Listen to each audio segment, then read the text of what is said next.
And boom, we're live. We're live on this fantastic Sunday morning um, out here in Pennsylvania.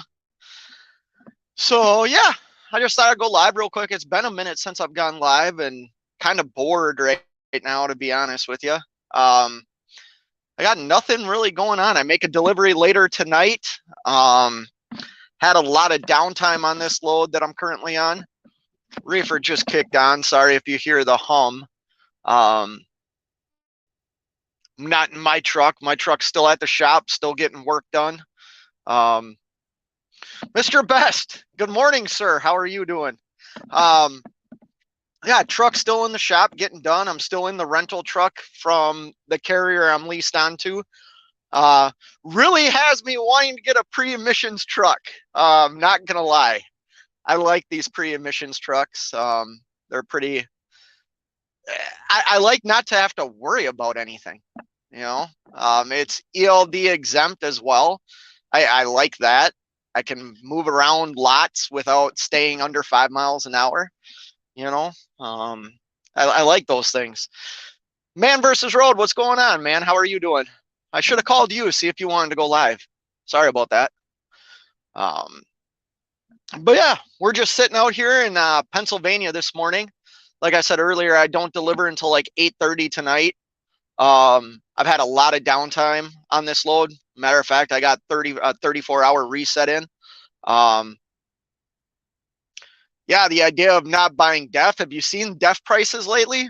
My goodness, everything's crazy. So I'm sitting at a really small truck stop right now, and like I said, I'm in Pennsylvania, so we all know Pennsylvania fuel is really high anyways. A lot of IFTA tax on it. I think it's like 75 cents, but their pump price, I'm looking at it right now, $6 a gallon, and I think their DEF price was like $4.25 a gallon or something like that. Absolutely crazy. Um, yeah. But anyways, like I said, there's been a lot of downtime on this load. I was thinking about doing a video today, just like my experience and my life as an over the road trucker. And what I mean by that is how it's changed in the last 14 months. I remember when I started this, um, which I think it's still in place. I think the COVID exemption is still in place. I don't think it's expired yet, but I remember when I started this, that like exemption from hours of service, the language basically allowed you to run every load exempt. So you didn't have to worry about hours of service. Matter of fact, I got pulled into a couple of scales and had to share my logs with them when I was running exempt. And all they would do is they would ask me, am I hauling food? I would say yes. They'd be like, okay, good to go. And then, maybe about 5, 6 months ago, they changed some of the wording in the exemption, and the carrier I'm leased onto didn't want us hauling off the books basically the whole time. So we started keeping track of, running our ELDs and stuff like that. And now over the last couple of months, probably the last 2 months, things have really changed. And what I mean by that is I used to go. I would drop a load, pick a load up, sleep for like 3 hours and start driving again. Um, it was absolutely crazy. But I enjoyed it. I have a good work ethic. You know what I mean? I don't mind working hard. That's how I was able to pay my truck off in 8 payments. That's how I was able to, at the time, set what I thought was enough money to take care of major breakdowns aside. And I didn't mind running like that. Well, now, if I look at the last 2 months, there's so much time built into the work, the loads that I'm doing, um, that I just have so much downtime. Like I said, I got 34 hours in on this load of just sitting. I'm not used to that. Um, I don't, I'm not going to say I don't like it because I'm an over the road truck driver, but there is a part of me that's like, man, I wish I could have spent the last 34 hours, last 40 hours at home. You know what I mean? Um, I, I just think that it's changed so much, and what I do right now, I'm not downplay, like I don't want to talk bad about what I'm doing, because I found a good little groove that is still very profitable in a time when all I see or all I hear is, fear about rates and fuel costs, which are absolutely real things. I don't mean to diminish them, but if you can find a niche and you can run that niche while nobody else is doing it or they're shutting their trucks down, you can be very profitable. And that's kind of where I'm at right now. So the give and take with that is I'm going to have some downtime. I might have, 16 hours of just sitting at a truck stop before my delivery. They are multi-stop loads that I've been doing a lot of lately. But the mileage isn't really big.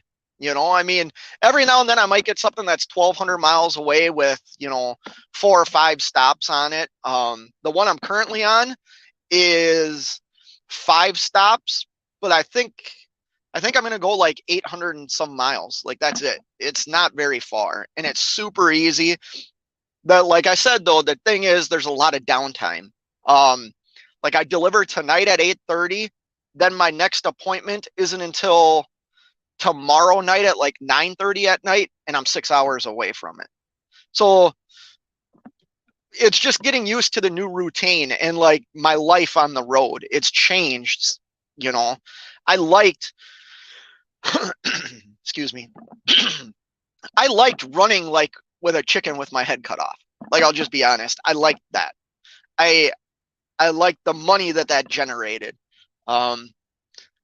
This is getting, I got to get used to this because I'm the type of person that sits in my head. It's definitely like some sort of illness I have, but I sit in my head, I analyze things, I contemplate things, and then I worry about things. And when I was running like all my loads on the exemption, I didn't have time to like stop and worry about things. I just had to go, go, go. So I'm trying to adjust to this. Hey, you got a lot of time. Enjoy like good meals. Like I said, I'm in a rental truck right now, so I don't have all my cooking stuff. I do a lot of cooking and crap like that in my own truck. I have a little cooler, but you can only eat so many like ham and cheese sandwiches and beef sticks before you're like, man, this is like miserable.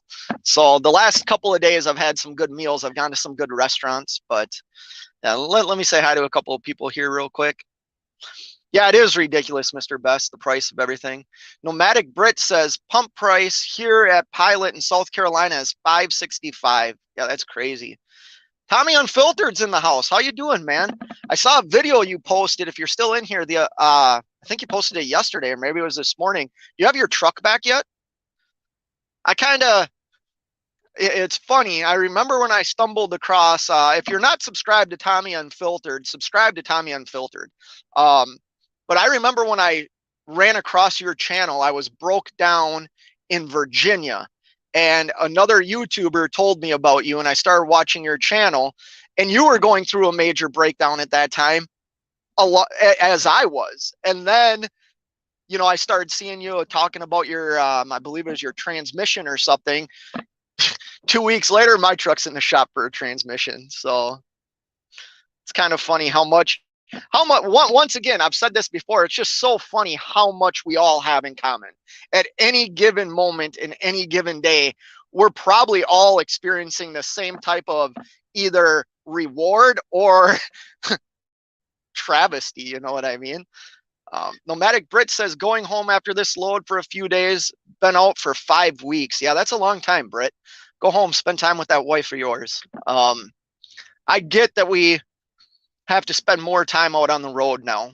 That's one thing I've I was home for 7-8 days and had a long talk with my wife just about that thing. Like, hey, right now is sacrifice time. And what I mean by sacrifice is I'm going to do what I think is right, not only for my family, but for my business.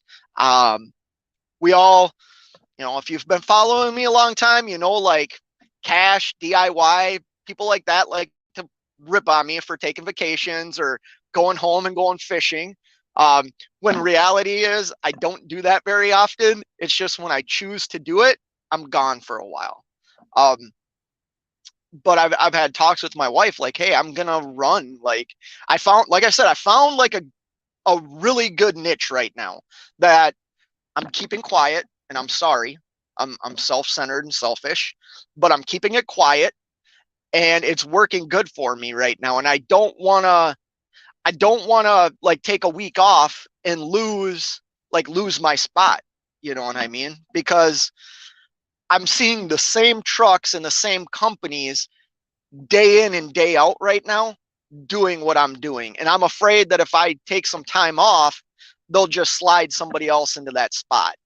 Maybe I'm wrong, but I don't want to lose that. Sterling, you're in Salt Lake. Wow. I've never been out there. I need to head out west in a truck. I've never done it. I've gone to the Rockies. I worked in Colorado for about 6 months. Sorry if you hear the hum of my reefer. That's why I have my headset on. For some reason, this truck and this reefer, like when the reefer runs, it's super loud. It's louder than my truck. This trucking life. Hey, aren't you supposed to be turkey hunting? What are you doing on YouTube? You need to be in a blind calling a turkey this trucking life.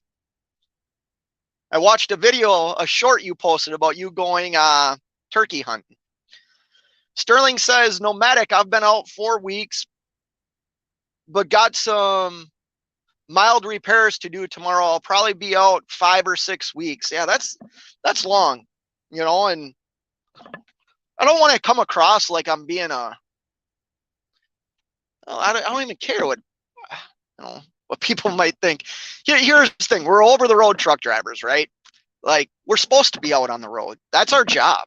We all signed up for it. But it is hard. Like, people, I don't care if you have a family or don't have a family. You might have a dog, you might have a cat, or just like being in your own bed. Like, this is hard when you're out 5, 6, 7, 8 weeks. It gets, I don't know the right word. It gets taxing, and especially, I can only speak for myself. It's hard when a lot of my phone calls, like with my wife and kids, like when I don't have anything to say. Like, that sounds ridiculous, but I hate that. I hate when I get to the point where I've been out on the road so much that I really don't have anything else to share except, yeah, I drove today. I drove from point A to point B. I'm tired. I want to eat and go to bed. Like, when I start talking like that, that's when I know it's time for me to go home. Either that or like some big event, like my oldest had prom last week. So I wanted to be home and see her, dressed up, and she turned 18. So I wanted to be home for that. There's things I don't want to miss. Pot pies. Yeah. Right. Transmission is fixed with the new transmission control unit. Now we are rebuilding the front end. My goodness, Tommy Unfiltered. I'm sure everybody in this chat, there's 9, 10 people in here. I'm sure they're all subscribed to you. But if you're not subscribed to Tommy Unfiltered, I'll say this. If you're still in here, Tommy Unfiltered, you did a couple of videos talking about things you do outside of trucking, like rebuilding your car. I believe you had a Honda, and I don't think it was a Prelude. I think might have been a Prelude, but then you were also talking about doing reselling stuff. I'll be honest with you, I'm a dork, and I do the same type of stuff, not work on cars because I'm not like super mechanical, but I like to resell stuff, and I like to try and win bids on auctions and crap like that. Do videos about that too. It's pretty interesting. Nomadic said he found you through Nevada. Yeah. Cattle hauling is who turned me on to Tommy Unfiltered. If you all remember, when I was broke down in Virginia, cattle hauling and his wife came and hung out for the weekend, and he walks into my hotel room and he's like, hey, there's a guy going through the same thing you're going through. And he brought up Tommy Unfiltered and started watching it. Haven't quit watching it. Sorry, I know I'm moving my phone because I'm hitting this. And Kelly, good morning. Phil, sitting here in Edgar, Wisconsin, waiting to deliver tomorrow morning. Yeah, that's kind of what we're doing these days, Phil. We we get places and then we sit and wait. Um, at least that's my experience right now. Is like I said, I picked this load up yesterday. I had to drive 2 hours. I had to drive 124 miles, and I just doesn't deliver until 8:30 tonight. So, like, a lot of time built into it. This trucking life Saturday, LOL. Oh, leaving Saturday to go, or what is today? Today's Sunday. So you went Saturday, okay? Yeah, Kelly, I'll swing by if I get to Oregon. Like I said, I've never been out west, that far west in a truck before. I don't. It would have to make sense for me to do it because that's not a lane that I am familiar with at all. I I know I've shared that I really like what I do Midwest to the East Coast and back. Now I've had to change that up a little bit because rates in the East Coast have plummeted getting back to the Midwest. So I've had to change some things. But if it makes sense, I'll head out west. Um, I've never thrown. I mean, I've never thrown chains either. I don't know how to do that, and so I never wanted to go out there in the winter. I've heard and read like comments where some people will pull over and just spend the night if they have to throw chains. Um, I've never had to do that. So long story, but I'll be back in the field Saturday. Okay. Yeah, the other trucker, James Best. I remember you saying that in one of your lives that you met Tommy Unfiltered out in Vegas. Chains ain't it. Yeah, I've never thrown chains. Um,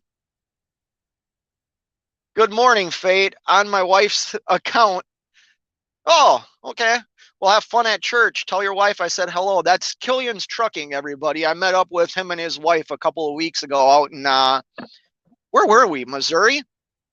We were either in Missouri or Illinois. One of those two things. This trucking life, gotta go, just bought this old APU to life. Oh, you brought. Yeah, I saw you did that yesterday too. You made a video about that. I saw you got your APU running, so good for you. Happy for you. That APUs are a game changer, man. Absolute game changer. It's the best investment I made put on my truck. Now, I didn't go extreme like I shouldn't say extreme. I didn't go the route like Nevada went or just trucking or those people. I didn't get a green APU because I didn't want to spend the money. I got a refurbished Thermo King APU for I think I paid like $6,500 for it. Best investment I made so far for the truck. Except getting the truck fixed too, like all the transmission work. But the APU was a life changer for me, game changer. Tommy Unfiltered says, most of the time, if you have to throw change, you're going to make huge money on that load. Okay. Yeah, see, Tommy, I don't run out in that area. I think you do. You're out in that kind of like Arizona, California, Nevada area, if I remember right. At least a few of your videos I've seen you're out in that area. Yeah, you were in freaking Coachella or whatever it's called. Isn't that like California, upstate Northern California? Listen to me, I really don't know anything, but Illinois, yeah. Thank you, Killians. Well, tell your wife I said hello too. But yeah, things have just changed for me as an over-the-road trucker. I'm kind of realizing, it's not realizing, I knew this when I got into it. I think anybody that's followed me for a while knows that I took a lot of preparation to get to where I am today. And what I mean by that was I took 5 years of planning. I saved my money. I worked on my credit. I did things to kind of put me in a position where I felt comfortable to make the transition from a company driver to an owner operator. And it was like I hit the ground running. It was so easy to generate, insane amount of money in a week and in a month. And I didn't have any real breakdowns on my truck. And then 2022 hits, fuel spikes. I mean, fuel. I remember making a video when I started saying I haven't even spent $3 on a gallon of fuel yet. Well, I'm looking at $6 a gallon today because I'm out in an area where I don't. There's no mud flap. That's something I should talk about real quick. I'd be interested in see what the 6, 7 people that are in here, what you guys think. Mr. Best, you talk about this too, because you're a carrier. Um, have you noticed your fuel cards, like certain stops aren't on there anymore, or like the really good fuel discounts aren't there? I made a video a couple of weeks ago. I was in Maryland and I saved $1.18 per gallon through the carrier's fuel card. I stopped at the same place and I went to hit the app to see what I was going to pay, and it wasn't even it wasn't a stop for me anymore. And I've noticed that a lot, to where mud flap, I know some people like mud flap. I know other people hate it. I get it. I happen to like it. I won't promote it right now, but I'll say this. I haven't seen like the mud flap stops change at all. The last 2 times I've filled up on this run have been on mud flap. Are they great savings? I think one was 26 cents and the other was 23 cents per gallon. And that was better than my carrier's fuel card, which my carrier's fuel card for a long time, I mean, it was nothing to save 80 cents a gallon. I mean, it was easy. So my carrier's fuel card's very good.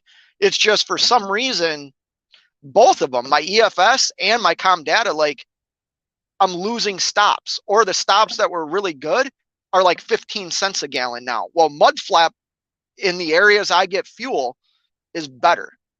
I'd be interested to see what you guys have experienced. Maybe it's just like a regional thing, but my fuel cards aren't what they once were.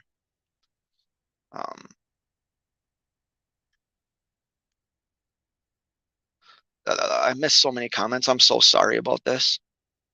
I always do this. Okay, Tommy Unfiltered says 90% of my running is in the Colorado, Utah, Washington, Oregon area. Okay. Yeah, see, I knew you were kind of up in that area. And that's a region I don't run in at all. You did it right. I think I don't know who you're talking to, James. If you're talking to me, I feel like my first year as an owner operator, I felt like I did things the right way. The problem is I've spent a lot of money. I'm not gonna lie. I've spent a lot of money on repairs on my truck. I sacrificed things I wanted. I'm big into ice fishing, right? Like I'm big into any type of fishing, but I love ice fishing, and I wanted this ice house, and I could afford it at the time. I could have paid cash for it, and I opted not to buy it, to build up my reserve for maintenance on my truck. Now, you know, this time around, if you watched a live I did a couple of weeks ago, I finally went to my bank and I got a business line of credit. Now, I'm a type of guy, and Mr. Best, I'm not calling you out here at all, so don't like take offense to this. Like I think our philosophies might be a little bit different in some things, but I did finally have to go out and get some credit because I don't want to become cash poor. I don't want to just spend all my cash on maintenance on my truck. I'm not a guy that likes to live in debt. I'm not a guy that likes to live my life on credit. However, I think it makes sense for me to do it, like a portion of it. I don't want to see all the money I saved just like freaking disappear, because I can't stack the cash the way I was a couple of months ago.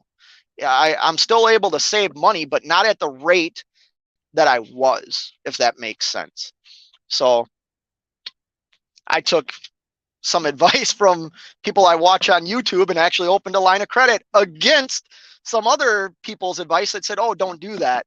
I didn't want to become cash poor. Yeah, discounts aren't there. I'm not seeing them, Mr. Best. I'm not seeing them either. On this trip from Florida, I think the cheapest fuel was $4.79. Wyoming hurt going westbound and seeing 5.35 yesterday. Yeah, I keep hearing it's going to go up too. I mean, this is not trucking related, but like if you own a home or you're thinking about buying a home right now, try and lock that rate in because interest rates are going up every month. I mean, they stated that like a month ago. They came out and said the Federal Reserve is going to start raising interest rates every single month. That's crazy. I'm glad that I bought my house when I did and locked in at a very low interest rate.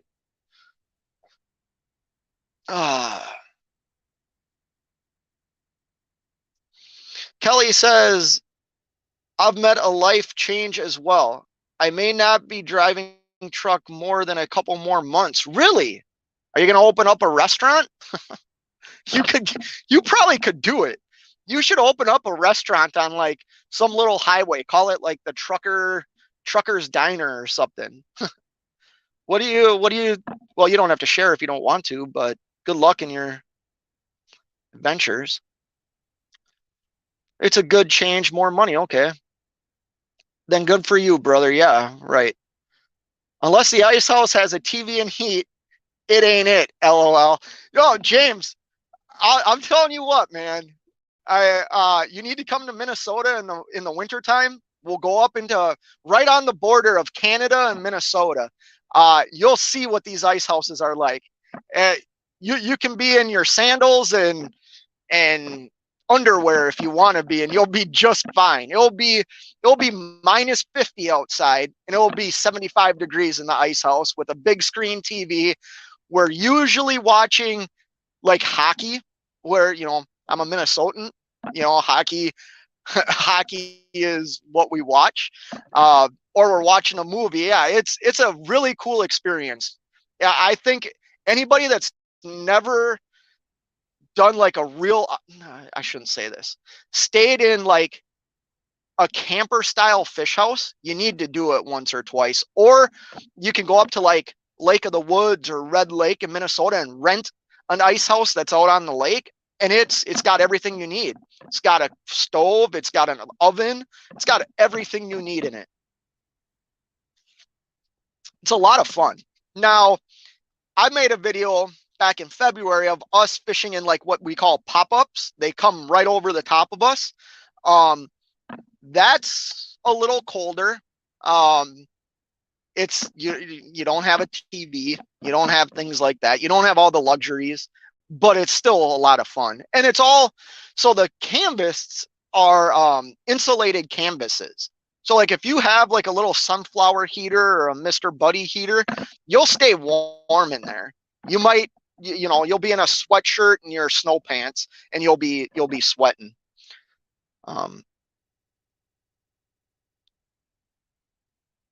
Yeah, see, man, I agree with you. I didn't want to become cash poor, man. I started looking at my financial situation. Not that it's in any real problem. I mean, I own my asset. It's just I didn't want to take. Okay, I've shared this before, so I'll say it again. I saved $40,000, thinking that was enough to take care of like a transmission issue, take care of like a blown motor, right? Well, I had one breakdown with my after treatment system that cost me $15,000. That was one breakdown. Now I have this deal, which was rear main. I got the whole front part of my transmission fixed. That's $10,000. So that $40,000 that I had saved for like a major breakdown, and then I started talking to shops about how much would it cost to do an in-frame on my truck, or an overhaul on my truck. And I started hearing these numbers, and $40,000, it's not enough. It just isn't enough in cash, right? So I looked at my finances and I thought, I need something else. Like I can't just rely on my cash, because that cash eventually is going to be gone, especially at the rate I'm not able to put it back as fast as I was. You know what I mean? And so yeah, I started taking I took all a business line of credit from my credit union, and I didn't take what they offered me, um, because God forbid I might end up with a fish house in my driveway. But I came up with a number that I thought was like weighed out everything. It gave me X amount of dollars in credit, and I have X amount of dollars in cash, and I can make it work. Nomadic Brit's back. His wife was on the phone. Well, you got to tell her you're watching Fate Trucking's live show. She can come second, Nomadic. I'm only kidding. I'm only kidding. Tommy says the greatest companies in the world run off of debt.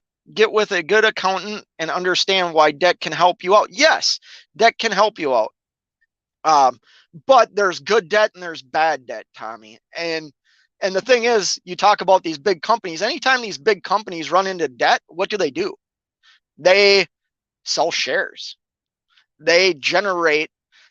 We as consumers, and us that, like if you do any type of investing and stuff, like we're helping them with their debt so they can finance a new building or finance new equipment to operate, to make the little widgets and gadgets that they do. Me as one person, I don't ever want to get where I'm extended, because that's happened to me. I mean, the crash of 2008, 2009, I lost everything. I lost a house. I lost my job. I was bankrupt, flat out bankrupt. It's happened to me. And I think it happened to me because I wasn't prepared to like ever not be employed. You know what I mean? I had to build back. I don't want to use that saying. I had to rebuild what I had lost back in like 2008 and 2009. Now there was some life events that went in there. I ended up getting divorced, but that wasn't the reason. The reason was the house I owned, I was backwards on. My debt to income ratio was very high. I lost everything. I lost a house. I lost a car. I lost everything. Lost my job. The company laid everybody off. I lost everything. And I filed bankruptcy. And I never want to go through that again, ever again. DIY semis in the house. What's the problem today? No problem today, DIY. We're just chilling. I have nothing but time on my hands, which you know how that goes. James Best agrees with Tommy. Yeah, and see, I'm starting to understand. I don't want to speak out of turn. I still am not going to finance everything on credit. Doesn't make sense to me. I don't want to do that. But to have that buffer, I think is a smart thing. Nomadic 18 speed diner. Yeah, I agree. That's what Kelly's restaurant should be called. Minnesota. Yeah, grumpy old men style. I'm down. Yeah. They've made some pretty good movies about Minnesota. You got Grumpy Old Men, you got Fargo. We don't all talk like that. Maybe I do sound like that. I don't think I do. We're definitely not Canadian. Even us guys from the Northland of Minnesota, I'm from northern Minnesota. We're not Canadian, but I'm sure we do have an accent. I just don't see it. Tommy Unfiltered says, what year is your truck? How many miles? I have a 2015. It's got 581,000 miles on it. It's a Mack. So, like I just stated, the things that I'm replacing on my truck are things that need to be replaced. I how do I say it? Like at the rate that they need to be replaced, that's what's kind of hurting me.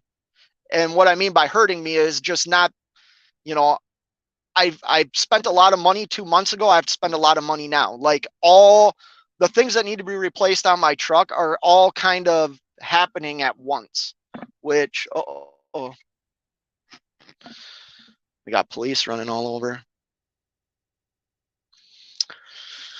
Without credit, you are limited in what you can fix by how much cash you. I agree. That's why I'm doing this right now. That's why I opened up this line of credit. Um, Obviously, I have a couple of credit cards too, which I just looked at one of my credit cards because one of my credit cards is only used for Mudflap. Man, I got a lot of rewards, like cash coming my way from Mudflap fill ups. It seems like every time I fuel up, I'm getting $7, $8 in cash through the credit card. So it's kind of cool. But Fate Trucking's goatee. Can someone please comb me? Yes, we can do that. We can comb the goatee. We can comb it. It's getting out of control, to be honest with you. I'm not good at how do I say it? Like trimming it. I don't like to trim it because every time I trim it, I mess it up. So I always go in and have it done, and it's been a while since I've gone in and have it done.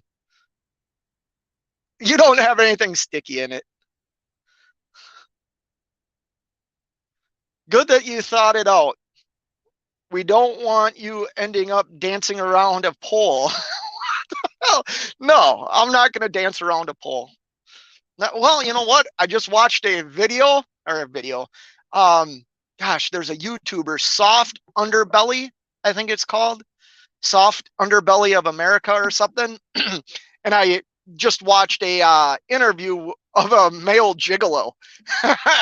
Absolutely hilarious what this guy gets paid to go on dates. No sex. Like he goes on dates with females and gets paid for it. And we're not talking like little bits of money. We're talking thousands of dollars for a weekend. Maybe I could do that. No, I couldn't. My wife would kill me. Hit the thumbs up. Yeah, if you could do that for me, that'd be great. Thank you, Nomadic. I was picking up a load in Illinois last week, watching a dude on a riding lawnmower for the city. I thought I could sell my truck and get a nice lawnmower, easy life. Yeah. What's funny is I got a buddy that works for the city I live in. He works for that city, and that's his job. He plows snow. He cleans up parks. He drags the baseball fields. He cuts the football fields, like the city football fields. That's his job. And he makes a ton of money doing it. And he's got a great like pension through the city. Oh, geez, here we go. Cash is king. I have to recommend button on YouTube. It's just for show. What? I have to assume that do not recommend button on YouTube. It's just for show. Just, okay. Yeah. Thank you. Thank you.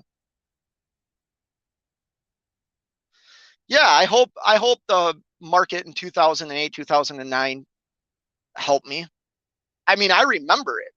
I was a young father. I had 2 children at that time, and I lost everything. And I saw what it did to my dad. My dad, so little backstory, why things have kind of worked in my favor in my life was my dad was a business guy, super intelligent, super good at what he did. My mom was a banker.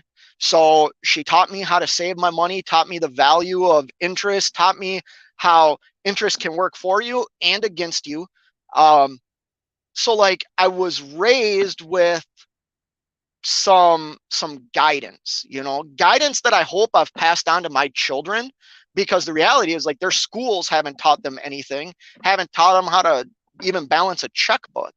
Not that really anybody uses checks anymore, but you should be able to balance your account.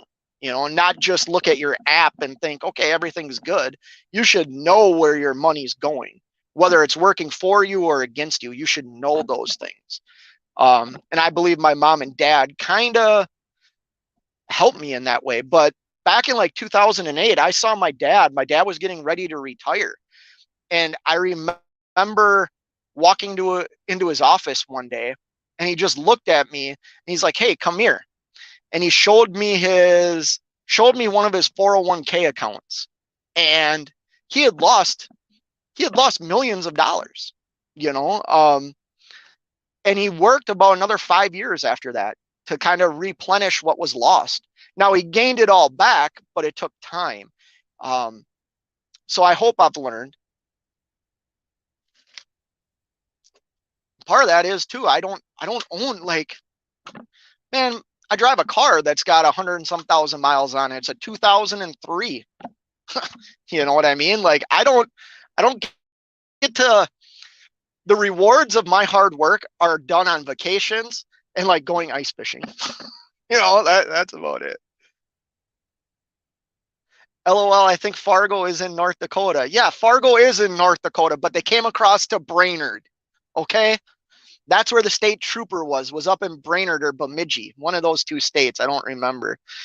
Jerome Jones is in the house. How you doing? And they actually filmed that. Part of that movie was filmed in Minneapolis and White Bear Lake, Minnesota. There's a little restaurant, if you remember, where the two guys meet these girls. And that's in White Bear Lake, Minnesota. The restaurant's no longer there. It was like Lakeside Inn or something, where the lady's like, "Go Bears." We don't like the White Bear Lake Bears, so we don't say "Go Bears." Yeah, I think the gigolo has to say, doesn't have sex. We all know he had, yeah. It was a good interview. You should go watch that. I think it's called The Soft Underbelly of America. Like, this guy interviews people on Skid Row, interviews people from all over. It's super interesting. But yeah, I don't know. I don't really have anything else going on. I'm just bored. Watching fuel go up. Like I said, though, I'm happy. It's just going to be more of a grind. I think that's where I do think my 20 years over. You know what? Hold on a second.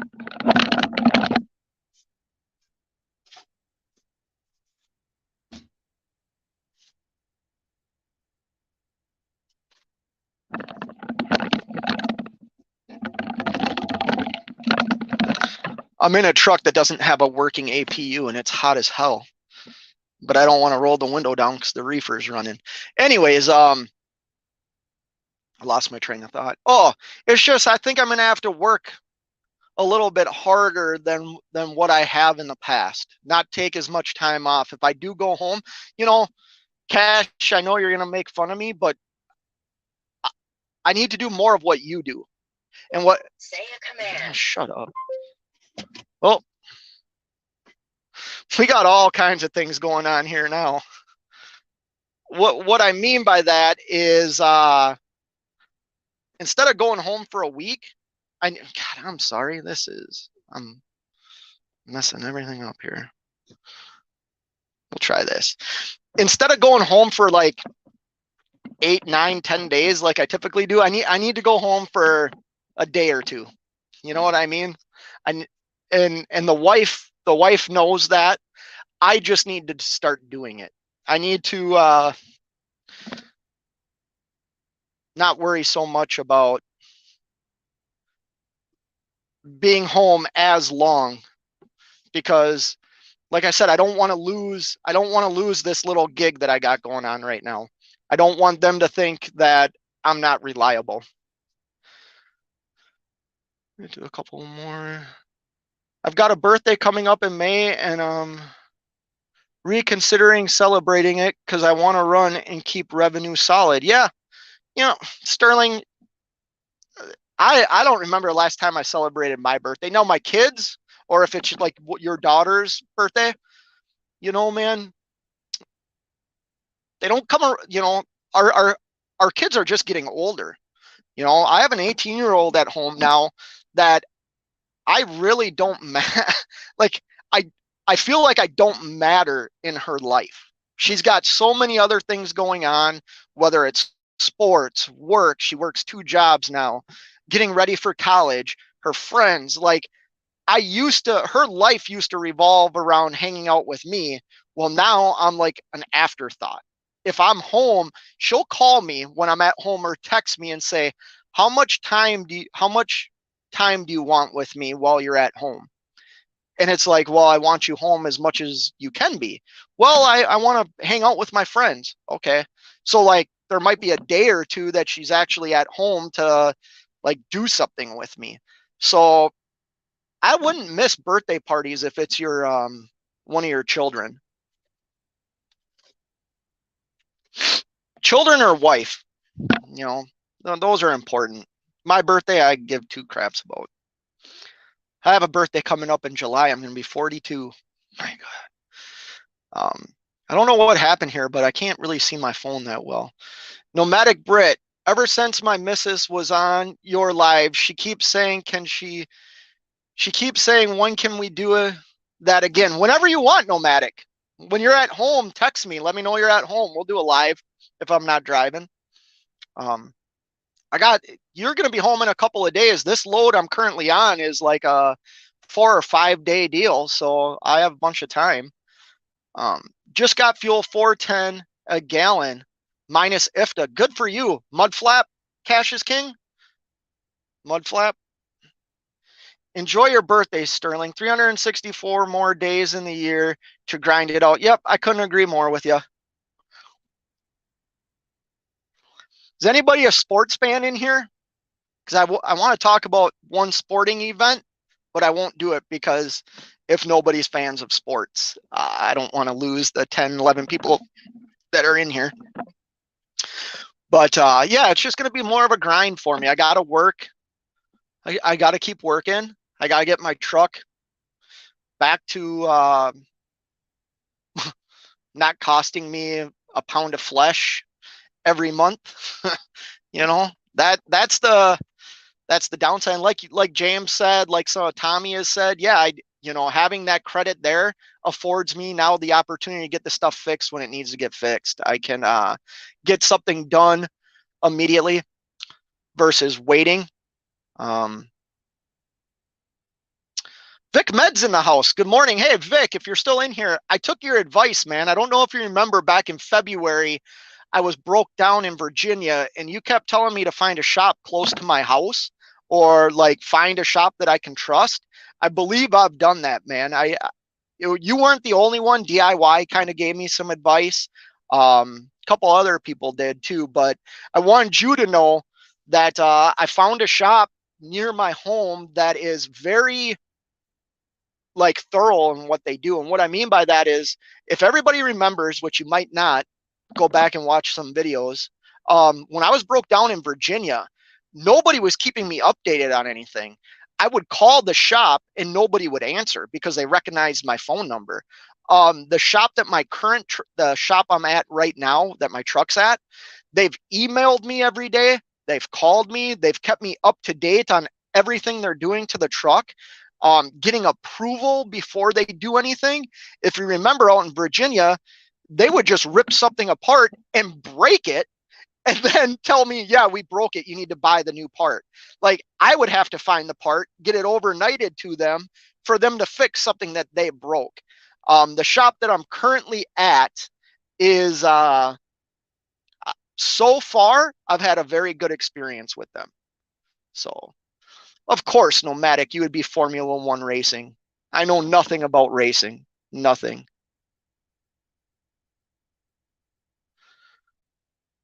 Oh, here we go. Not judging, but fate has 2 daddies. Uh, I'm not gonna, I don't know. Now I'm thinking this is Kel Travis Travels. Yeah. We all know in the trucking world, DIY is my daddy. Pile it on. I got thick skin.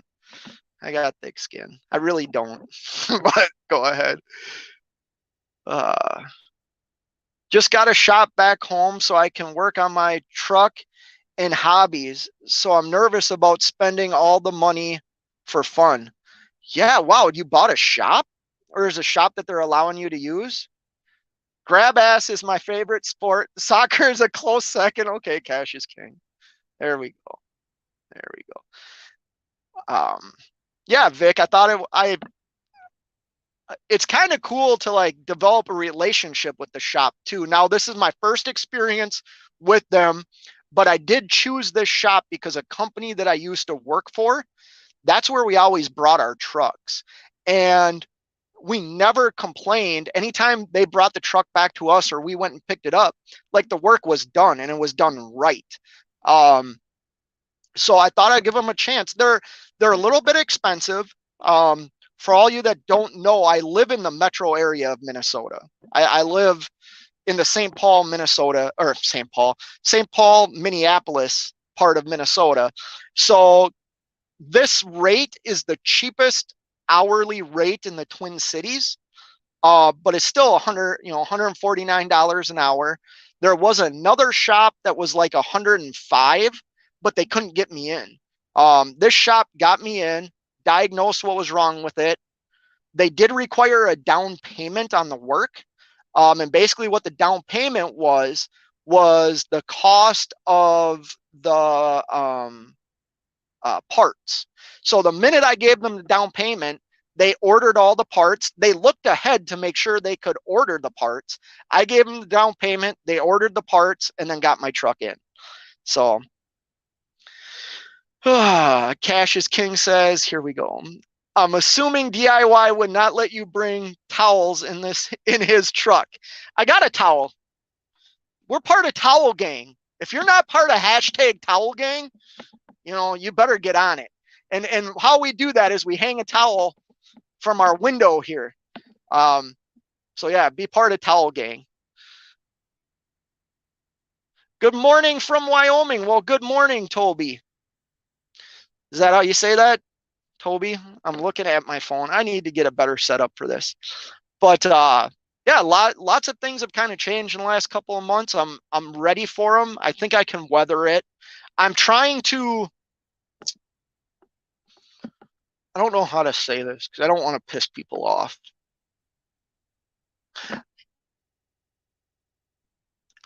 Okay. So we all know I watch YouTube, right? We all know I follow a lot of people on YouTube. Not a lot, but a few.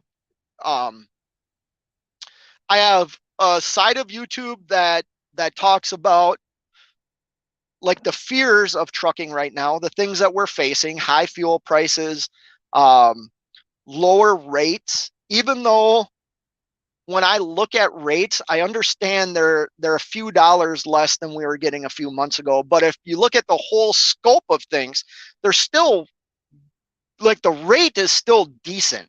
The problem is the fuel is just continuing to explode and it's not leveling off at all. So we have to take that into account. So I'll watch videos that kind of scare me.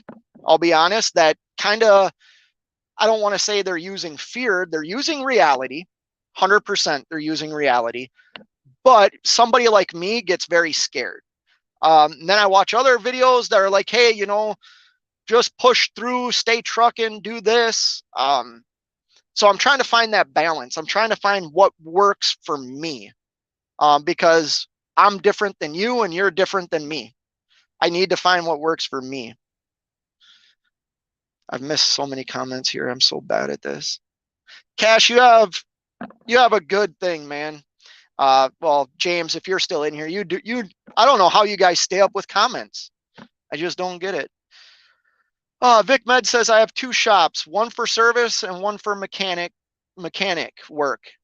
My shops are not big shops. They are great. I hate big mega shops like Volvo shops, Freightliner, screw them. Yeah. And see, that's what I was doing, Vic, is I was always going to the Mac dealers in my area. And I went to a Mac dealer in Virginia and got screwed, absolutely screwed. So I found this, it's an independent shop. It's bigger because it's, where I'm at, it's a bigger shop, but it's an independent shop. And I like them so far. You know, I think the rate's kind of high, but when I looked around the area, they're one of the lowest in the area. I mean, there's a shop that I used to bring my truck to directly across the street that's $205 an hour. That's where I used to bring my truck. So $149 for literally across the street, you know, it works. Why is my truck in the shop? I had a rear main seal go out. And then once the rear main seal, I'm getting a new clutch, new pilot bearing, flywheel. I kind of decided to replace everything in like that part of the front part of the transmission. And I had them inspect the whole transmission for any wear or anything like that, which they didn't see. So, you know, so far so good on that. But I did find out like a reman transmission for the M Drive isn't as expensive as I thought it was going to be. It's like $4,200 for those automated manual transmissions. I thought they were going to be like $9,000-$10,000. They're not. But yeah, my truck's in the shop for that. And I decided to replace my oil pan because my oil pan, the top part of my oil pan was rusted out. So I was getting a little seepage from where the gasket is. And they said that they can clean the area off, but they were kind of concerned with maybe not getting the fit perfect when they put a new seal on. So I opted to get a new oil pan, which, I mean, the oil pan was like, I think that was like $1,700 or something. It was crazy. And it's also in the shop for, I was involved in a hit and run. Somebody made a comment on this, so I'm going to say it again. I didn't hit anybody. Somebody hit me and then took off, and caused like $7,000 worth of damage to my hood, my grill, my bumper. So it's in the shop getting body work done to it too. Sterling says, now would be a great time to open up a 24-hour shop with good mechanics. I think a lot of people will pay high labor for a job done right. We're already paying high labor, so yeah, if the job's done right, that's a plus to us. Absolutely. And that's one cool thing about this shop too. This shop's open 24 hours a day, except for Saturdays and Sundays. Saturdays, they close at like, I think they close at 3 or 4 in the afternoon, and then they're not open at all on Sundays. But, you know, they're open 24 hours Monday through, Monday through Friday. Oh, here we go. I don't know why. Cash is King says, I just stretched hashtag towel game, and I do not want to. No, you should be. You should be. I guess I haven't researched hashtag towel gang, but I started putting it in all my videos. Vic Med says, bro, look at it this way. DIY and people like him can grow to where he is at. Why can't you? He weathered the storm. It will be better. Yeah, I agree with that. And Vic, DIY is not only the guy I'm leased onto, he is my mentor along with Cash is King. Two guys that literally tear me apart and break me down every single day. They like to pick on the little guy. But they are my mentors, and I do follow their suggestions. It's just, how do I say this? Like I said, I overthink things and I overanalyze things. DIY will, if he's still in this chat, which I doubt he is now, he just comes in, makes fun of me and leaves. He'll tell you, he's got to tell me sometimes, just stop thinking. You know what I mean? Pump the brakes, Scott. Like, chill the F out. But yeah, I am following their tutelage. I've watched people like you, Vic. You make it. You know, Tommy Unfiltered. I don't know if he's still in here. He made it through something. You know, I know he had to go and drive a company truck for a couple of weeks or whatever to get money coming in, but he got his truck fixed. I know everything will be okay. It's just, why not share the struggles? You know what I mean? Why not share, hey, I am stressed, I am a little scared, but then, I did things like what, I've heard James Best talk about, like, hey, get some credit. I chose to do that against some other tutelage from people, not DIY, not cash, other people, that said, hey, don't do that. Well, I don't want to be cash poor. I just don't. I've worked too hard to build myself up. I don't want it taken away.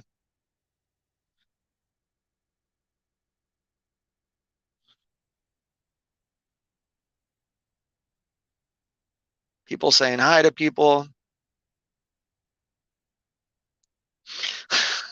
Oh, gosh, I hate hashtag shopping. No, hashtag shop rag. No, hashtag towel gang, man versus road. We're gonna do it. We're gonna do it. Vic Med, I appreciate that. Tried to find him 2 Fridays ago on Google. Said closed permanently. I appreciate it. Oh, somebody looking for that shop. Yeah.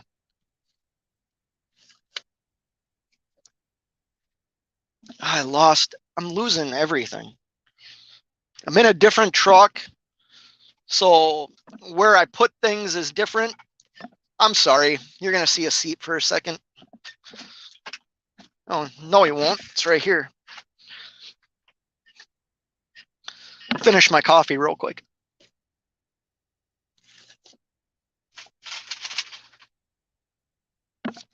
Anyways, we're back. So yeah, it's just going to be, all this is going to be just a change. You know what I mean? I'm going to have to work hard, which I'm not afraid of, contrary to what DIY or Cash is King might have to say. I'm not afraid of working hard. I'm not afraid of like limiting myself. Now, I also will say, I shared earlier, I've never been to like the northwest part of this country in a semi, minus Colorado. I haven't ever gone past Colorado. I've also never gone into like New York. And what I mean by that, like I've never gone to any of the islands, any of the borough. I've never been to Brooklyn. I've never said I won't go there. I just don't want to. You know what I mean? And I'll share why I don't want to go there. I had a pickup one day in downtown Chicago. Like the city was a couple of miles away from me. And I found the shipper, got there, and walked in, and the guy's like, hey, you're facing the wrong direction. You need to go around the block so you can back down this road basically into our garage. And I said, oh, okay. I go, what roads do I take? And there was a little bit of a language barrier, and I got lost. And I was driving down roads that had, bridges I couldn't drive under. So I'm like making left-hand turns, making right-hand turns, like avoiding bridges and trying to avoid one-ways, and how there are roads, there would be like 5 intersections at one stoplight. So I got on the phone, panicked, got on the phone, called DIY and said, you need to help me. I'm lost, and I'm driving down areas I don't think I should be driving down. And he guided me to where I needed to be. But that really that scared me for a couple of reasons. I don't want to be on the YouTube dumb trucker websites or anything like that, pages. And I don't want to cause damage. I don't want to ruin like my safety record. I don't want to ruin my clean driving record because I made a wrong turn. So when I think about like going into Brooklyn and things like that, kind of intimidates me, you know. But I watch other YouTubers do it, and I watch them film them driving into Brooklyn and explaining what roads to take, which is actually really helpful. So I think if I ever go down there, I'm going to have to watch those channels again. let's get to a couple of these. I see this industry right now like a chess game. Right now, it is a waiting game. It will get better and the money will roll in. Just stop thinking about things, or just stop overthinking things. You see this, Vic Med, if you're still watching? You're absolutely right, and I got to knock that into my head. You're not the only one that gives me that advice. And I know you're a smart guy based on somebody that gives me that advice too. You know, I need to stop overthinking. Side to side. It's doing a circle right now. It's time to not stress, enjoy the decline. Like I said before, I've had to change what I do. I'm not used to sitting for hours. I'm not used to sitting in a parking lot for 34 hours. I'm not going to say I don't like it, because I do. It gives me an opportunity to catch up on sleep, gives me an opportunity to do my laundry.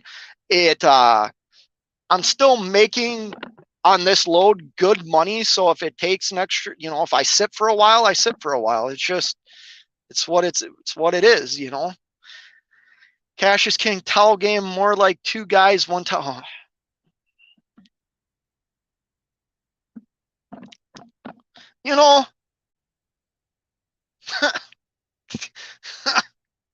Cash is king. You're the best, man. I don't even know what to say to you. I don't have the comebacks, and I know anytime I'm gonna say something that I might think I'm gonna get a little digging on you or DIY, you guys are only gonna come back harder. So on there, just like that. Clickbaiting the towel crowd, yeah. Oh, come on, we all know you want to be driver of the year on Bonehead Truckers. No, I do not, Kelly. No, I do not. I do not ever want to be on that channel. If I'm on that channel, I've done something wrong. And I don't know that guy at all. I'll share this too. When you watch like Bonehead Truckers, or you watch some of these other channels that show things that happen in trucks, whether it's the driver's fault or somebody else's fault, it really makes you, at least for me, it makes me stop and like think about my next step in things. You're never gonna catch me in sandals. Taking it off right now. I always got my boots on. I might wear shorts every now and then, but they're not basketball shorts. They're not. I look at it like this. If I walked in someplace, say a restaurant or something, and the waitress showed up in sandals and like just looked like crap, I would look at that as bad customer service. I wouldn't want to stay there. I wouldn't want to purchase anything from them. So I kind of look at that like when I walk into a shipper or receiver, like I want to look presentable. You know what I mean? That's just me. I also worked in construction for years, so we couldn't wear sandals. I'm not opposed to like wearing a uniform. I wore a uniform for the company I drove for 11 years. I had to wear a uniform every day. I'm not opposed to those things either, Is it the most comfortable? No, it's not, but I'm not opposed to it.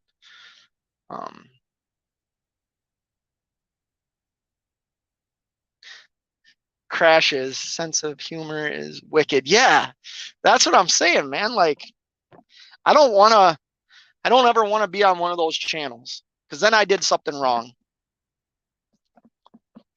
But I'm also a type of guy that gets out and looks at things. I get out and make sure where I'm backing up or pulling into is a safe place for me to go. My trainer taught me that years ago when I was like 18, 19 years old, and I believe in that. I believe in, like, even though I might have the skill to do something, I'm not overconfident in it. And I think a lot of us sometimes get overconfident, and that's when little accidents can happen. And, I'm not even going to say it. I have a good driving record, and I don't want to mess that up. So, yeah. I have a question for you. If you have an APU on your truck, wouldn't you want it to work? Just saying. Just saying. You know, if I had an APU on my truck and it didn't work, I would get into the shop and get it fixed. Especially if I knew how to fix it. I'm gonna be quiet now. No, I'm pretty grateful. I think I'll share something that I'm sure some of us can agree with, some of us won't agree with. Um, let's look at me if I had my own authority right now, right? So when I was at home, I did call 2 places to see if I could get a rental truck. And none of them had over the road trucks for rent. They had day cabs that I could rent.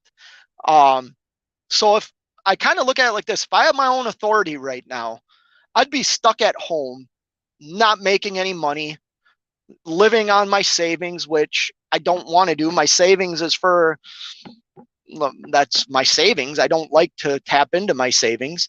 Um, but I'm leased on to a carrier. And I think this is a big benefit of being leased on to a carrier is you might have the availability to operate somebody else's truck that might be on vacation through your carrier and you work out a agreement. I know Cash is King has done that to drive their truck so you can make money, or they might have an extra truck sitting around that the carrier will rent out to you at a very fair price so you can keep making money while your truck's down. And that got me thinking, like, I'm glad I went the way I went. The route I took to become an owner operator definitely worked for me.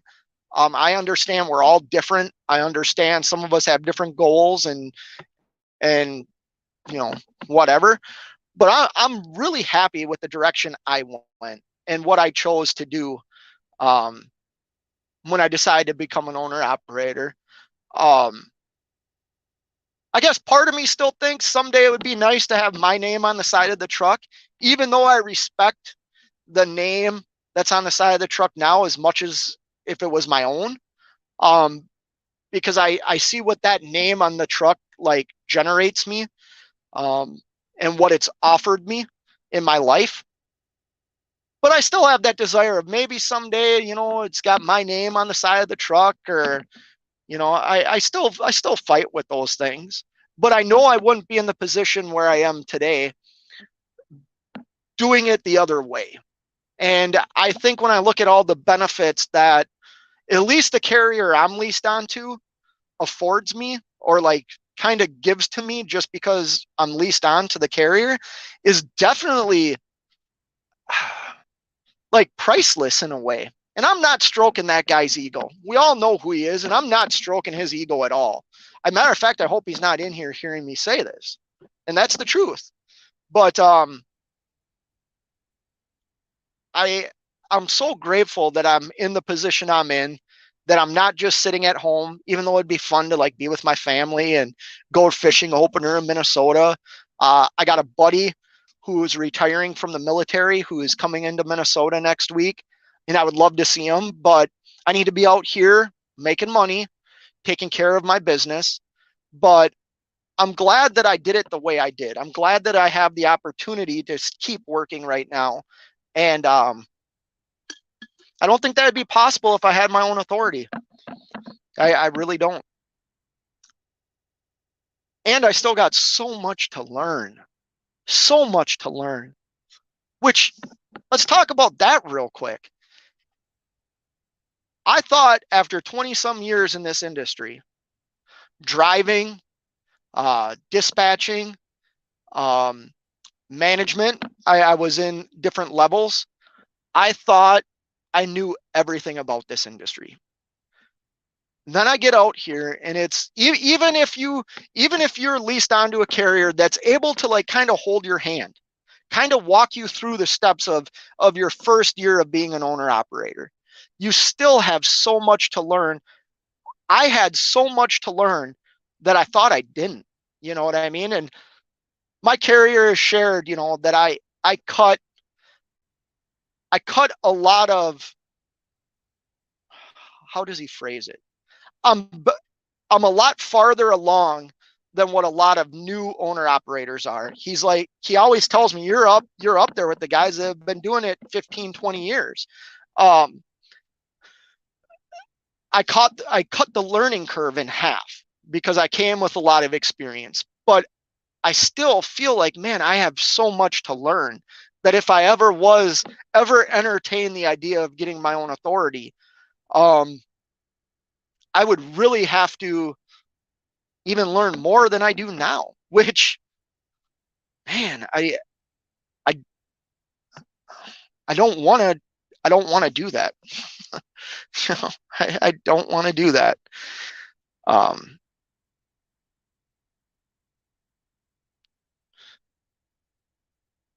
Vic Med says, is that a better ride than your truck? So Vic, I am in Big Orange right now. We all know DIY Semi. We've all seen him work on his truck. Is it better than my truck? Yes and no. Here's what I mean by that. A, it's a pre-emissions truck, which I absolutely love. It's also an ELD exempt truck, which I love.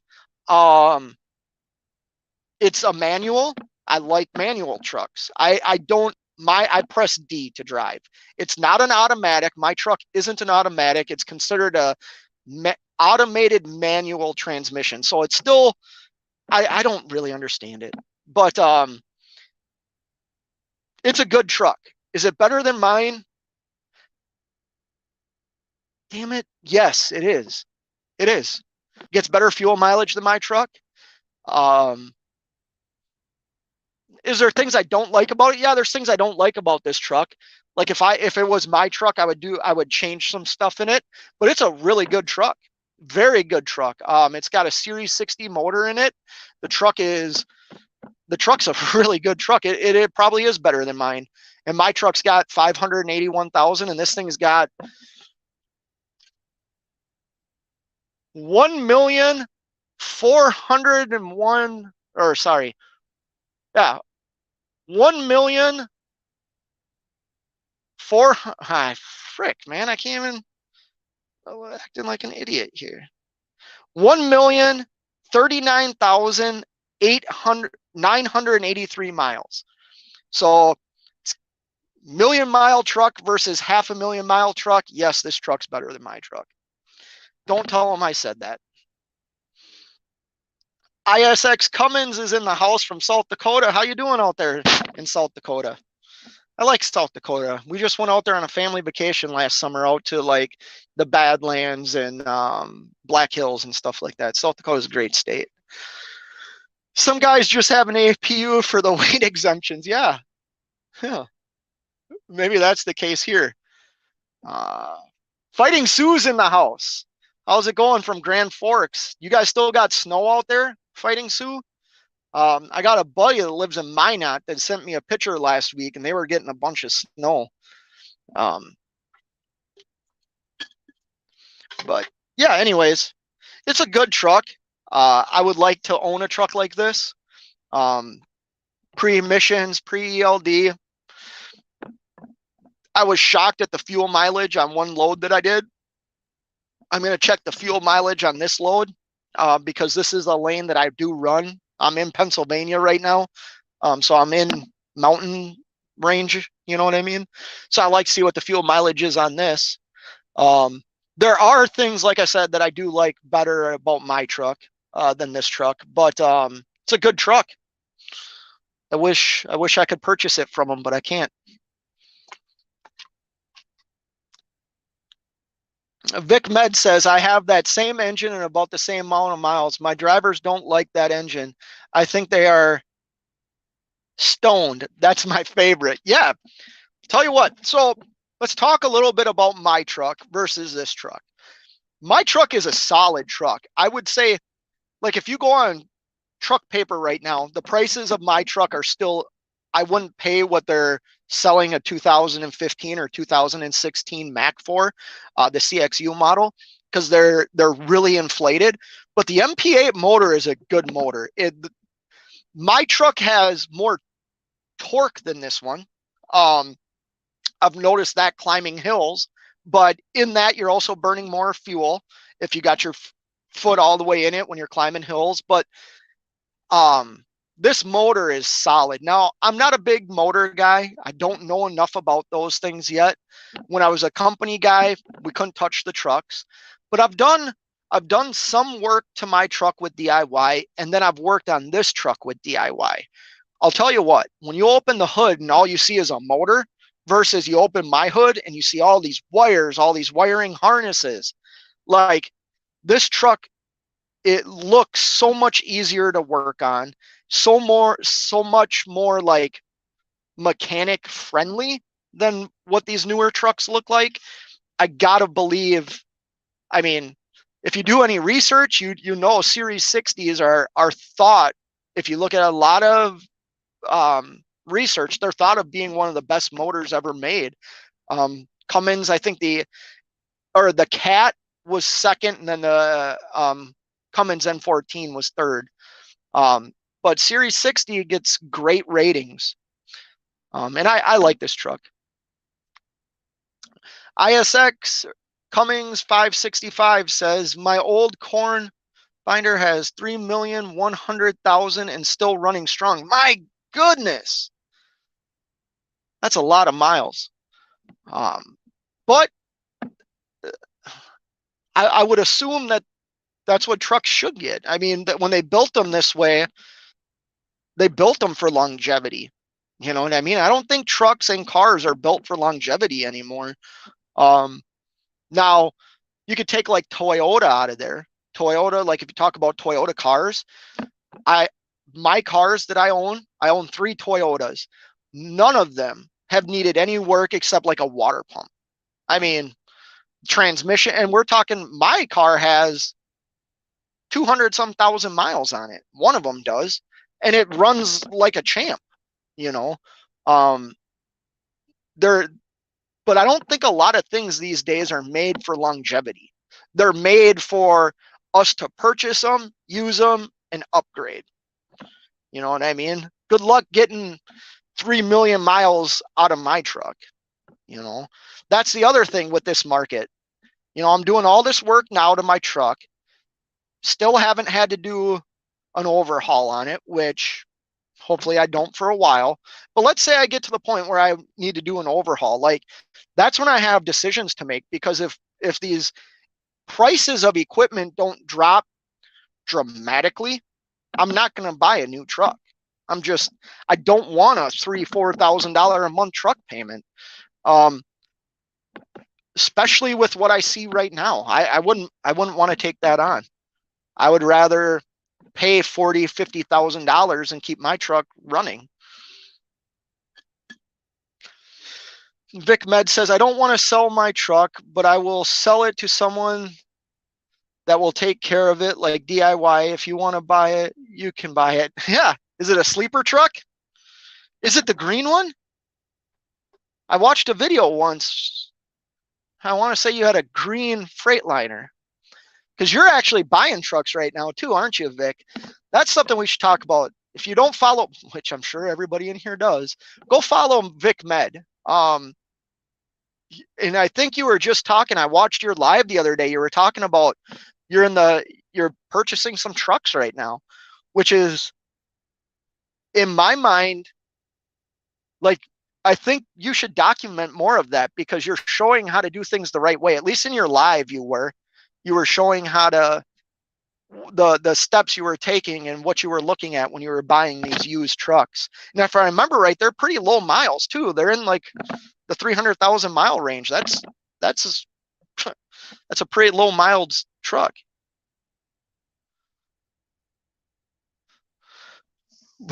Yeah. You know, Vic, I would love to say, yeah, I want to buy it. I just don't think, how do I say this? I think what you could sell that truck for is a lot more than I'd be willing to pay for it. Because believe me, I've thrown a couple of numbers out to purchase this truck, which are fair numbers. They're flat out fair numbers, but not for the current market. You know, what DIY could get for this truck in this market's outrageous. But it's a good truck, you know. Anyways, Anybody got any questions? Not that will have all the answers, but I'm running out of some steam here. I don't know what else to really talk about. I'm surprised my wife hasn't texted me yet. It's 11:08. Oh, I guess it's only 10. I'm back at home, but yeah, I'm gonna be sitting here all day. I'm 0.5 miles away from my receiver that I don't have to be there until 8:30 tonight. So I'll probably show up at 7:30, maybe 7. Maybe I can get unloaded early. But that's the other thing. Like, I have no reason to get unloaded early. I'm a guy that likes to show up early for appointments, right? I'll even call some receivers or shippers and say, hey, how early can I show up? And I remember I showed up 8 hours early to my appointment, got put on the list, got a call like 20 minutes after I got there and was unloaded in an hour. And I was like, sweet, I have enough time to get to my next stop. I have 6 hours of driving to do after this. I have like 400 and some miles to go after this for a tomorrow night delivery. So I don't need to rush. But it's hard for me to go from like that rushing attitude to, hey, chill, relax, enjoy the day. I'm not built to do that. Holy cow, really? I might have to email you, Vic, because that's funny. Oh, my wife just texted me. She's watching the live show. Well, good morning, sunshine. Hope you're doing well with the dog. What would you do if you couldn't keep your truck? Hold on. Cash is king. What would you do if you couldn't keep your truck and rebuild it? It's a good question, Cash. I don't want to give up what I'm doing. I would probably look to a couple of people to help me find another truck that was reasonably priced. That's a good question. I have a problem with, I don't know if I could ever go back to being a company driver. And I'll share this with you all. This is why I get scared of like the market and all the scary things that I hear on YouTube. This is all I have done my entire adult life. This is how I've bought my homes. This is how I've paid for cars. This is how I've put my kids through their sports. How I have provided for my family my entire adult life is in the transportation industry. This is all I know. I don't have any other skills. This is it. So if my truck was taken away from me, hopefully I've done things right to where I can put a good down payment down on another truck and have a reasonable pay, like a reasonable payment on that truck, and still make a go of it, because I don't know if I could go back to being a company guy. And I think that was based off of like how I was treated as a company guy. I did work for 2 companies that did treat me really well. The other 3 jobs in trucking that I've had, I was a number. That's all I was. And I was treated just like that. And I don't like that. I don't like the forcing me to do something that I'm not comfortable doing. I don't ever want to live like that again. I like this life. Is it hard? It is for me. I got a family at home. I got a wife that I absolutely adore. I got children that I care deeply about. But I look at this was the progression for me. This is how I think I can set us up for a better future, for a better tomorrow, to help pay for my kids' schooling. And I wouldn't want to give that up, Cash. So I can sit here and say I don't want a $3,000 a month truck payment, but if it came down to it, I still don't think I would do it. I would follow the tutelage of smarter people that have been in the industry longer than me, to be honest with you, Cash. Yeah, I'll let DIY know for sure. I know what he's going to tell me, but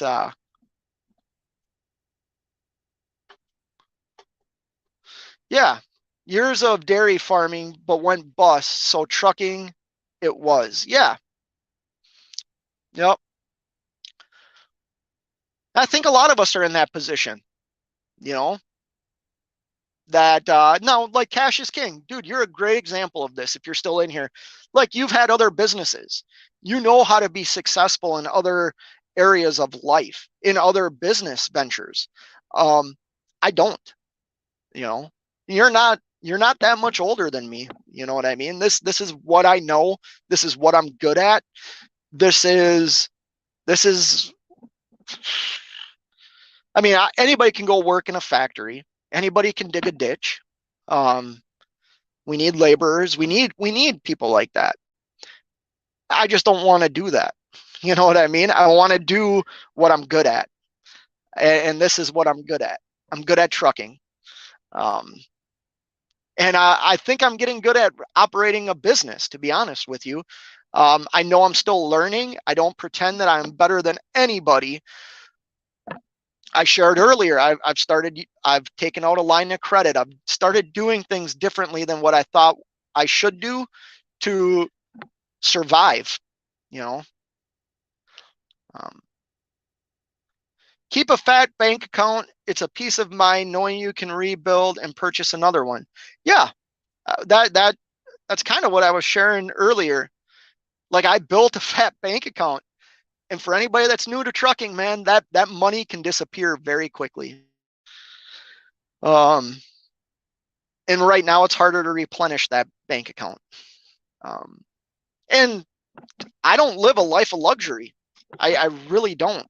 I know that I've made a couple of videos of going on ice fishing trips and going on vacations, but that's not all the time.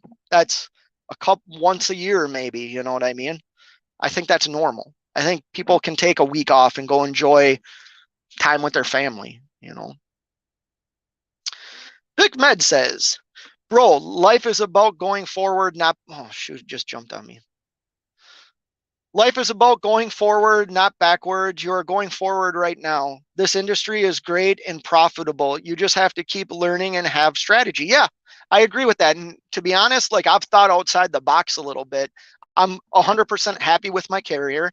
I like what I do, but I've also like looked into things like what I have a couple of buddies that live in Minnesota and run.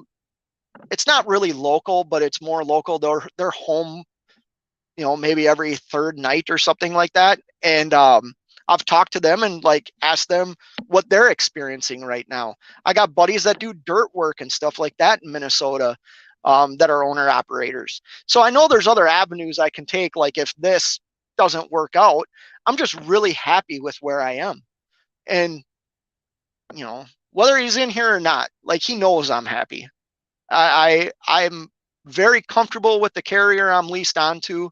I have a good business relationship with the carrier I'm leased onto. I also have a good like mentor friend relationship with the carrier I'm leased onto. I trust him. I respect him. I have learned a lot from him. But also in my mind, I have to remember like this is a business. And if you look at like sports, the best player can be traded from one team to another team. And it has nothing to do with personality. It's business. You know what I mean? So, you know, I try and keep my ears to the ground and see what's kind of going on in other areas. That way, if I feel like I need to make a change, I can make the change, even though it would take a lot for me to do that.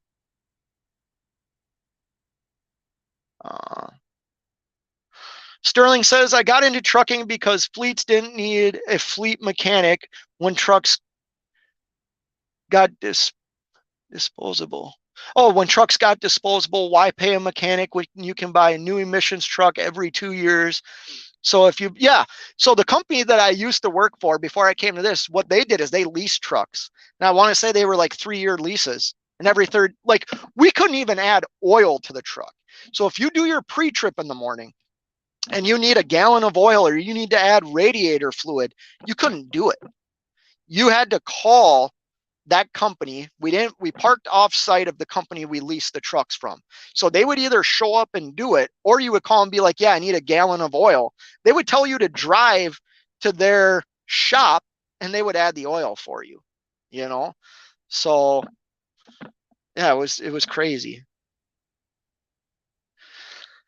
Cash, Vic Med, cash is not everything for me. Credit is king for me and my company. I can finance anything or everything. Okay. I'm not at that point yet, Vic. And I guess, how do I say this? I've never had the cash that I have now. Never in my life. And I probably do need to change some of my thinking in that about credit and business credit and my personal credit even. You know, I've just never operated with the amount of money that I operate with now. And like I said, a lot of money comes in. I had to get used to that. I had to get used to having tens of thousands of dollars. That sounds ridiculous. I get it. But I had to get used to that. And then I had to get used to tens of thousands of dollars leaving that same account, you know. But that's why I opened that line of credit. That's you know, if I need something done, I can get it done. And it builds not only my personal credit, but also my business credit. It, you know, I hope to be in your spot one day.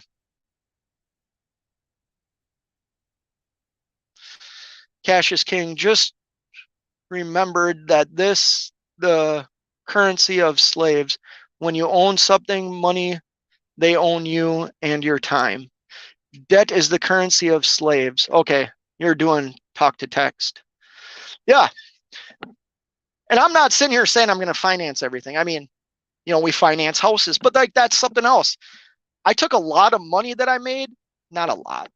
I made extra payments on my mortgage. First time ever since I bought my house that I was able to make extra payments on my mortgage. And I looked at that as, you know, I have people in my family that own their houses, own them before 30 years, or you know, a couple of payments before their final payments, they owned them outright, and they've sold their houses, or they've done things, you know, like they've set themselves up. I don't want to work forever. Like I don't want to be 60 some years old working. I want to be 60 some years old living in my cabin. Sorry if you're watching, honey. Living in my cabin, fishing when I want to fish, doing what I want to do, whether that's traveling with my wife, whether that's spending the winters in Florida or in Texas. Like I want to do those things. And I'm setting myself up to be able to do those things with other things outside of trucking though too. Little business ventures, I guess you would call them. And I'm hoping that someday I'll reap the benefits of all this. That, you know, that's all I'm hoping for. But yeah, I've been going at this an hour and 30 some minutes, so I'm going to get off now. Maybe Cash is King, Vic Med, DIY, James Best, all you guys. Maybe one of you guys go live because I'm bored today. I'd like to watch you guys. I appreciate everybody that stopped in here. If you haven't, give me the thumbs up. If you're new to the channel, subscribe to the channel. Trying to figure out how to take this channel, to be honest. There's so many trucking channels. There's so many guys that vlog their days, and you know, I'm one of those guys, but I'm trying to get out of that because how many people want to see us go through our days? We got the DIY channels, you know, like not just him, but you have guys like Trucking Up. They're able to do work on their trucks. You got channels like Tommy Unfiltered that talk about trucking, but also talk about other things. So I'm thinking about maybe steering my channel that way a little bit. You know, I don't know. I know that I like doing YouTube. I know that I like the community of YouTube, at least my small community. I'm a small channel, so I can have more interactions with the people that follow me. And a lot of people that follow me are people that I follow and watching their journeys. So like, I like the community of that, but I would like to get a bigger channel. So I'm trying to figure out how to do that. It's not easy. Anybody that said YouTube's easy, it ain't for me. I can tell you that. It's hard work. It's work. It's work on top of work with no, at least for me, like I don't get anything from YouTube. I don't get anything from YouTube. But it's fun. And it's also documenting my story, my life, my life's changing a lot. It's changing a lot. I think about my wife at home right now. My oldest daughter is going to leave for college. She's going to take a trip before she goes to college, right? They got a really big trip planned. So her and her friend and her grandfather are taking this really cool exotic trip. And then she's going to come back from that trip and leave for college. Well, then it's just my wife and my youngest daughter at our house. You know what I mean? Like they've had to kind of get used to my oldest daughter not being home. So like dinners are only for 2 people now. So like there's a lot of things that are changing in my life right now, and they're changing very rapidly. It's weird. It's so weird because I don't feel that old. I don't feel old. And I'm not old. I'm 41. But like in, let's see, another 3 years, 4 years, it might just be me and my wife. You know what I mean? Like that's crazy to think about. Sorry, hold on.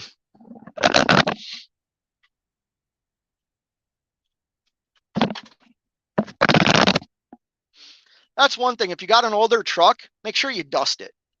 Make sure you blow out your vents and stuff so when you turn the AC on, you just don't get a pound of dust flying at your face.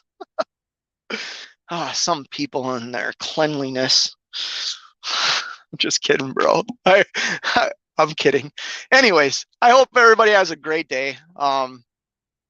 Thank you for coming in here. Hit the thumbs up for me. And until next time, you know what it is. Keep on trucking. Insult, how's it going, man? Talk to you later.